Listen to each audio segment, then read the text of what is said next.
Hello दोस्तों, आप लोगों का सरोज एकेडमी में स्वागत है। देखिए, बहुत ही इम्पोर्टेंट आप लोगों को मैं कुछ बताने जा रहा हूँ। यहाँ पे क्या है कि मुगल का इतिहास, किसका, मुगलों का इतिहास जो है उसके बारे में बताया जाएगा। ठीक है, तो बहुत ही इम्पोर्टेंट क्वेश्चन बनेगा आपके एग्जाम के लिए। जैसा कि यहाँ पे बताया गया, देखिए कौन कौन से एग्जाम के लिए है। और जो आपके यूपी ट्रिपल एसएससी पेट के एग्जाम होंगे उसके लिए भी बहुत ही इम्पोर्टेंट यह न्यूज होने वाला है।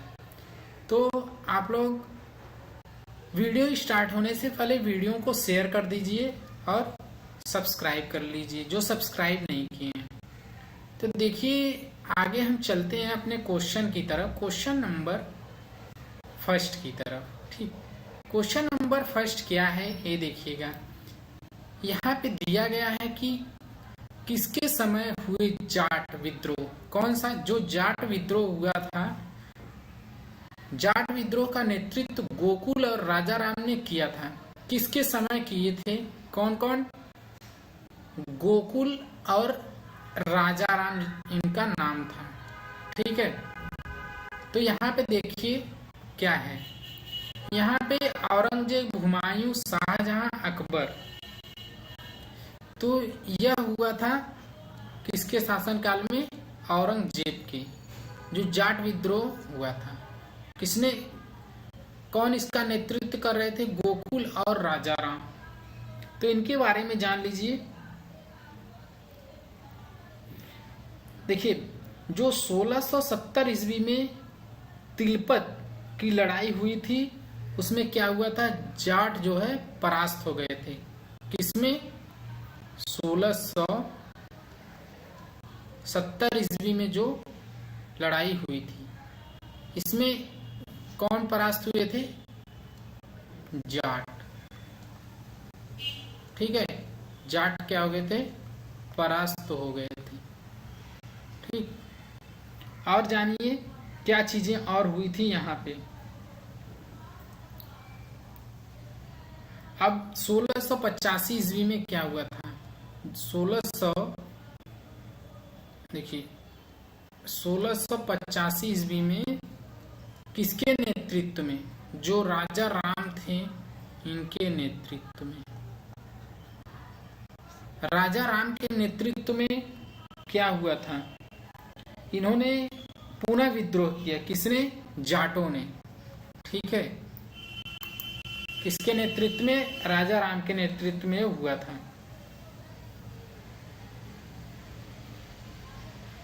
और जाटों ने क्या किया था, सिकंदरा में स्थित अकबर का क्या था, अकबर का मकबरा था। कहाँ पे, सिकंदरा में, सिकंदरा में अकबर का मकबरा था।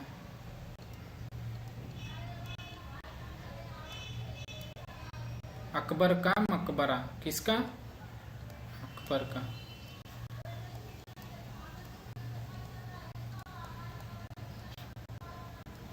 इसको किसने लूटा था, जाटों ने आक्रमण करके। ठीक है, तो ये सब इंपॉर्टेंट चीजें हैं। चलते हैं next question, question number second की तरफ। क्वेश्चन नंबर सेकंड क्या है ये देखिएगा। यहाँ पे बहुत ही इंपॉर्टेंट न्यूज बनने वाला है, बहुत ध्यान से देखिएगा। क्या है, औरंगजेब के समय हिंदू मानस बदारों की संख्या लगभग कितनी थी, हिंदू मानस बदारों की संख्या कितनी थी लगभग, ये बताना है। तो सेकंड का क्या है, इसका आंसर क्या बनेगा, मानस बदारों की संख्या कितनी थी, वो भी हिंदू। ठीक है, तो हम आप लोगों को बता दें, इसमें 337 क्या थे, मानस बदार थे। कितने, 337।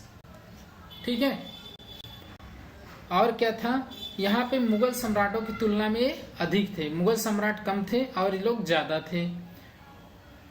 देखिए, और औरंगजेब जो था सर्वाधिक हिंदू अधिकारियों की नियुक्ति करने वाला मुगल सम्राट था। औरंगजेब क्या करता था, सबसे अधिक, जो औरंगजेब था, औरंगजेब सबसे अधिक किसकी नियुक्ति करता था, हिंदुओं की।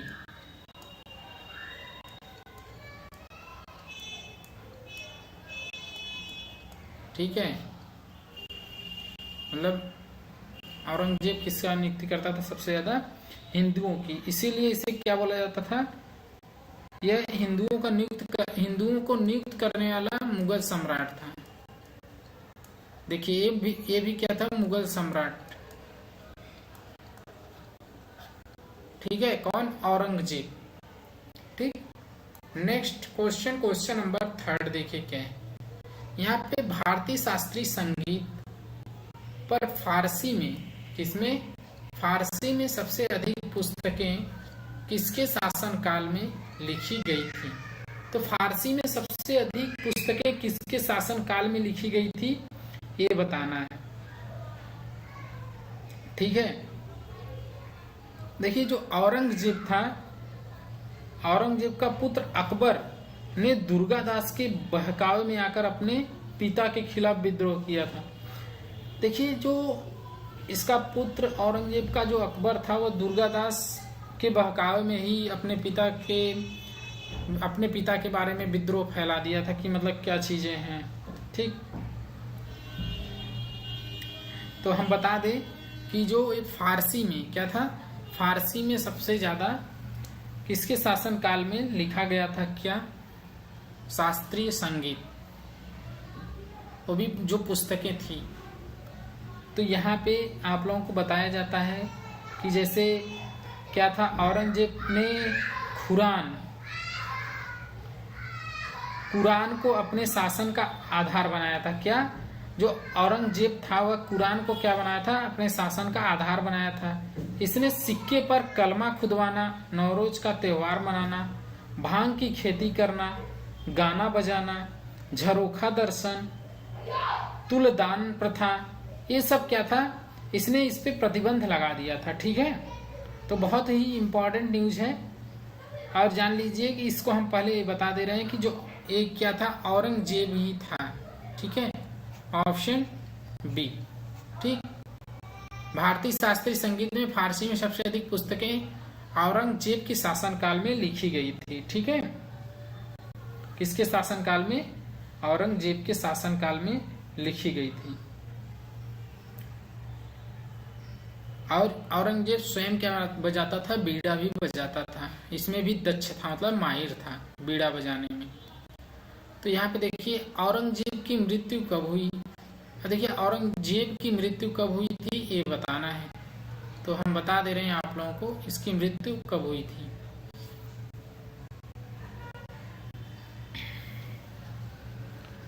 देखिए औरंगजेब की मृत्यु हुई थी 20 फरवरी 1707 ईस्वी को। कब? औरंगजेब की मृत्यु कब हुई थी?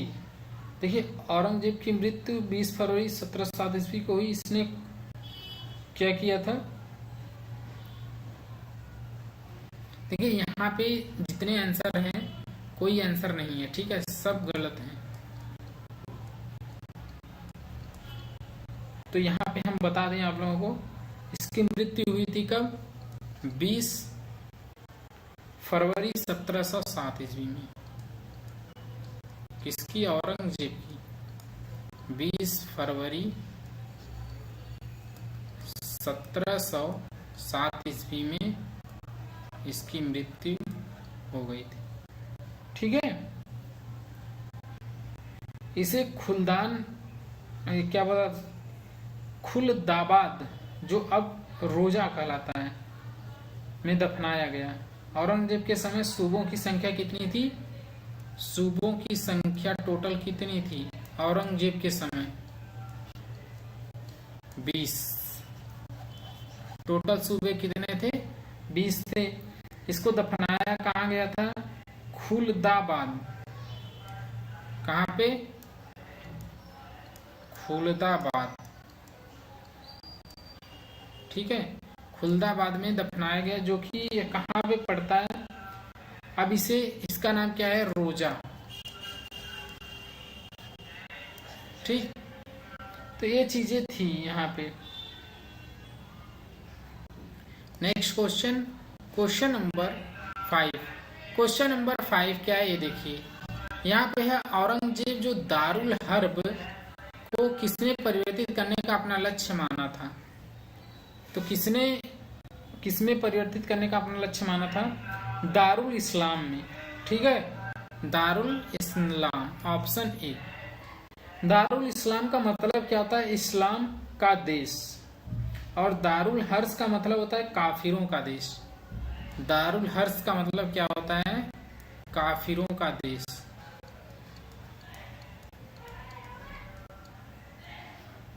काफिरों का देश। ठीक, क्या होता है दारुल हर्ष का मतलब? और दारुल इस्लाम का मतलब हम बता दे रहे हैं, इसका मतलब होता है इस्लाम का देश।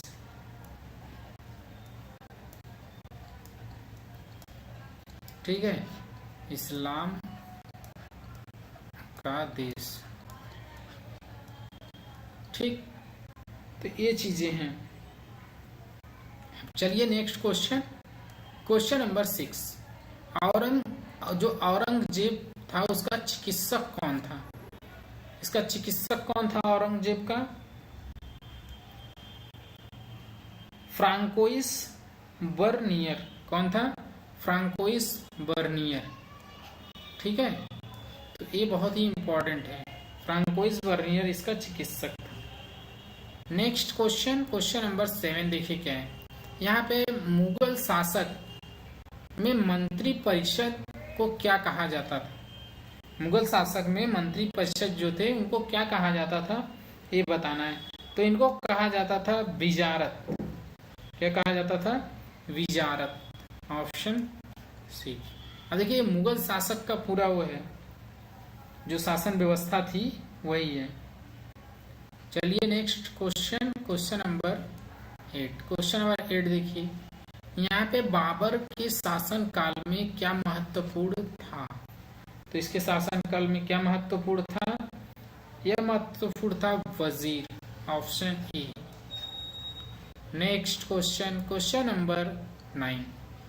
किसने 31 वर्षों तक दीवान के पद पर कार्य किया? तो कौन था जो 31 वर्ष तक किस पे काम किया था?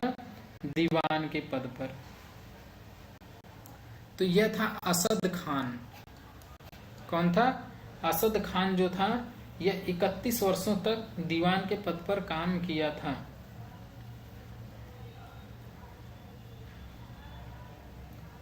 देखिए जो सम्राट था, सम्राट के बाद शासन का जो कार्य होता था उसको क्या किसने संचालित किया और उसे क्या बोला जाता था? उसको बोला जाता था वकील। ठीक है, और इसके कर्तव्यों को अकबर ने क्या बोला था? इनके कर्तव्यों को अकबर ने बोला था दीवान, मीर बख्शी, सद्र, उस सद्र एवं मीर सम्मन में क्या किया था? विभाजित कर दिया था। ठीक है, चलते हैं नेक्स्ट क्वेश्चन, क्वेश्चन नंबर 10। देखिए यहाँ क्या है, जो सरखत नाम के पत्र हैं किसके द्वारा हस्ताक्षर करने के बाद सैनिकों को वेतन दिया जाता था?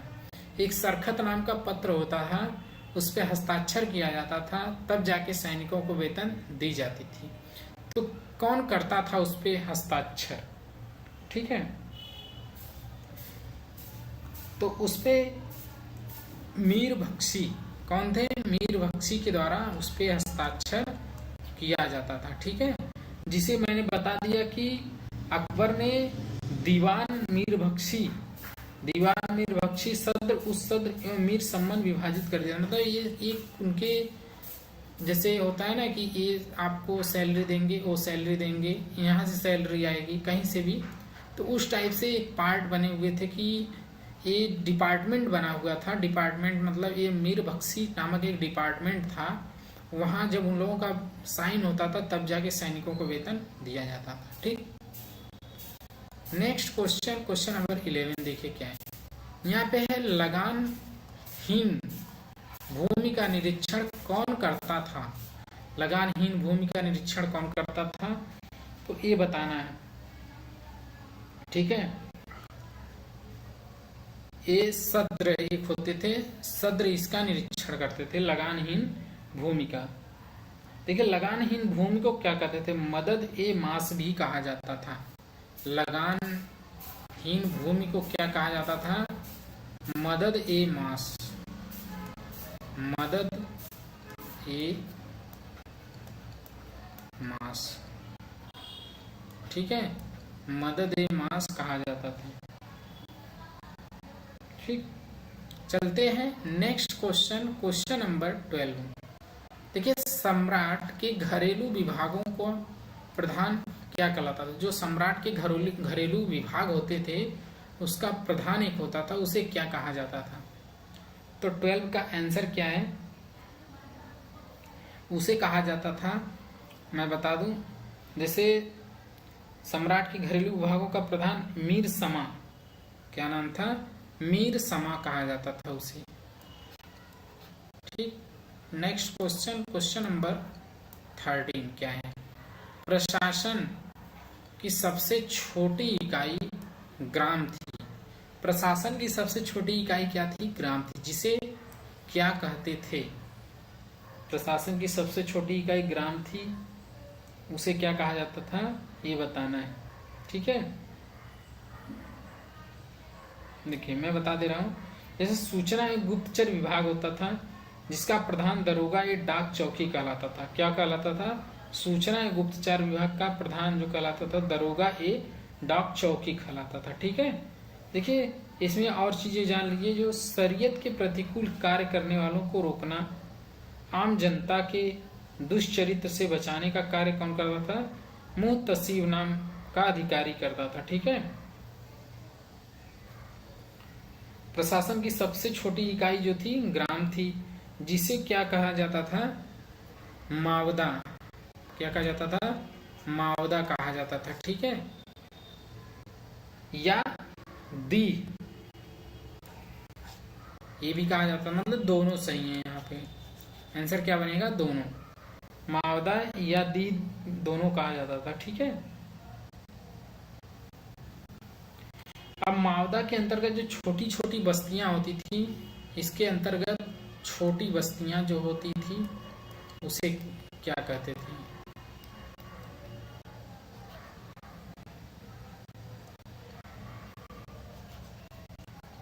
मावदा के अंतर्गत जो छोटी बस्तियां होती थी उनको क्या कहा जाता था?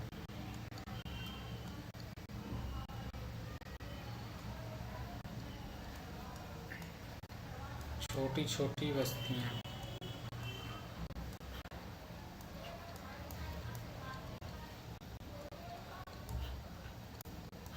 इन्हें क्या कहा जाता था? ये जान लीजिए, इनको कहा जाता था नागला। क्या? नागला कहा जाता था। ठीक है, तो ये सब चीजें बहुत ही इंपॉर्टेंट है आप लोगों के एग्जाम के लिए। ठीक है, अब 14 नंबर क्वेश्चन देखिए क्या है। यहाँ पे भूमि कर विभाजन के आधार पर मुगल साम्राज्य के समस्त भूमि कितने भागों में विभाजित की गई थी? कितने भागों में विभाजित की गई थी ये बताना है। तो देखिए क्या है यहाँ पे। यहाँ पे 4 ऑप्शन दिए गए हैं। ठीक है, जो कि बहुत ही इंपॉर्टेंट है। तो यह 3 भागों में विभाजित की गई थी। और कौन कौन से भाग थे जान लीजिए। पहला था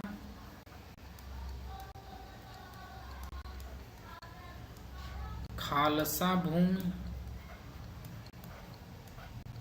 ठीक, पहला क्या था? खालसा भूमि। दूसरा क्या था? जागीर भूमि।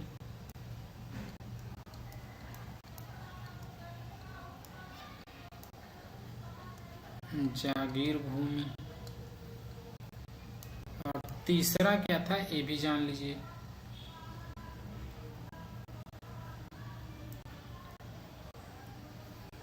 सयूरगल या मदद ए मास।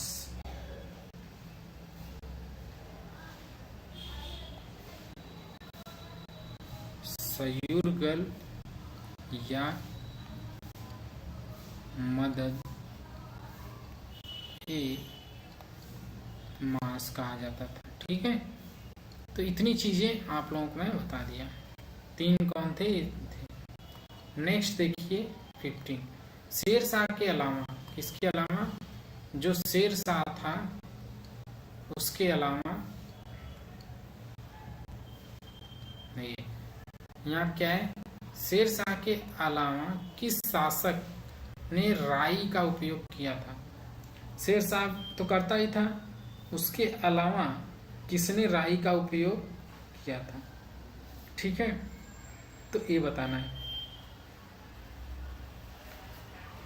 शेर शाह द्वारा भू राजस्व हेतु अपनाई जाने वाली पद्धति राई का उपयोग अकबर ने भी किया था। किसने किया था? अकबर ने भी किया था। शेर शाह तो करता ही था, लेकिन अकबर ने भी किया था। ठीक, नेक्स्ट देखिए क्वेश्चन नंबर 16। अकबर के द्वारा क्या है, अकबर के द्वारा जो करोड़ी नामक अधिकारी था उसकी नियुक्ति कब हुई थी। करोड़ी नामक अधिकारी की नियुक्ति कब हुई थी ये बताना है। इसकी हुई थी 1573 ईस्वी में। ठीक है, करोड़ी नामक जो अधिकारी था उसकी नियुक्ति 1573 में ईस्वी में की गई थी। यह दाम वसूल करना, इसका काम क्या था? 1 करोड़ दाम वसूल करना होता था। ठीक है, नेक्स्ट देखिए क्वेश्चन नंबर 17। अकबर के द्वारा क्या है, अकबर के द्वारा दहसाला नाम की नवीन कर प्रणाली कब आरंभ की गई थी। तो ये कब आरंभ की गई थी ये बताना है। किसके द्वारा? अकबर के द्वारा यह आरंभ की गई थी। कौन सी? दहसाला नाम की नवीन कर प्रणाली। ठीक, यह 1580 ईस्वी में स्टार्ट की गई थी। ठीक है, बहुत ही इंपॉर्टेंट न्यूज है ये। इसको और क्या कहा जाता था? इसको कहा जाता था टोडर मल बंदोबस्त। ये जो था इसको टोडर मल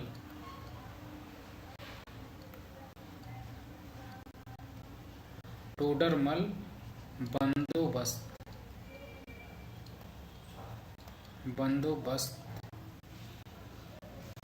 भी कहा जाता था। ठीक है, किसको? दहसाला नाम का जो नवीन कर प्रणाली थी इसको टोडरमल बंदोबस्त भी कहा जाता था। देखिए पूछा जाएगा कि इस और किस नाम से जाना जाता है, तो आप लोग बता सकते हैं। नेक्स्ट देखिए 18 नंबर क्वेश्चन, जो यहाँ पे दिखाया गया कि औरंगजेब ने अपने शासन काल में कौन सी प्रणाली अपनाई।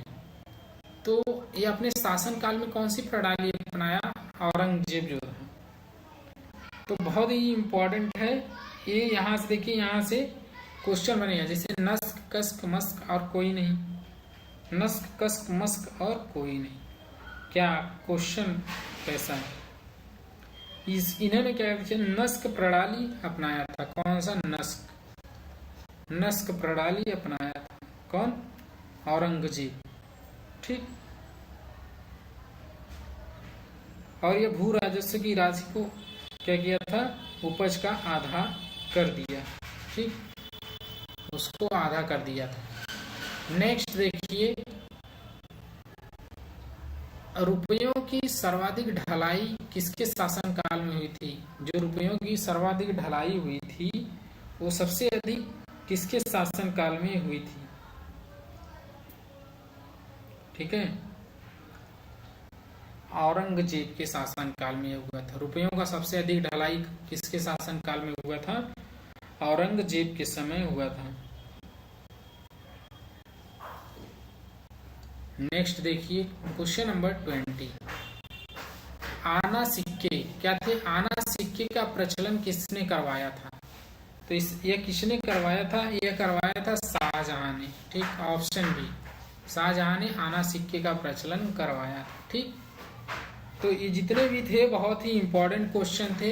तो आप लोग ऐसे क्वेश्चन पाने के लिए क्या करिए, हमारे चैनल को सब्सक्राइब कर लीजिए और शेयर कर दीजिए, जिससे कि सभी को ऐसे क्वेश्चन मिल सकें। ठीक है, थैंक यू, मिलते हैं नेक्स्ट वीडियो में।